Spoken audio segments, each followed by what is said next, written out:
السلام عليكم. أنا دكتور ياسين إبراهيم تيم. إيش هو أفضل دواء لعلاج السعال الجاف أو الكحة الناشفة؟ طبعا السعال يقسم إلى قسمين: سعال جاف وسعال منتج للبلغم.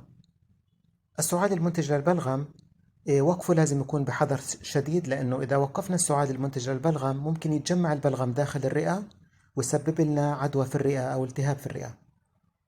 أما بالنسبة للسعال الجاف فهو غير منتج للبلغم، وبالتالي ما في منه أي فائدة، عشان هيك لازم نوقفه باستخدام الأدوية. أفضل دواء حاليا للسعال الجاف هو ديكستروميثورفان، بكون على شكل شراب، عيار 10 ملغرام لكل 5 سنتيمتر مكعب. الجرعة الموصى بها من موقع ميدسكيب هي 5 سنتيمتر مكعب كل 4 ساعات عند اللزوم. بتمنى يكون الفيديو عجبكم واستفدتوا منه. اشتركوا في القناة عشان يجيكم فيديوهات أخرى، ومع السلامة.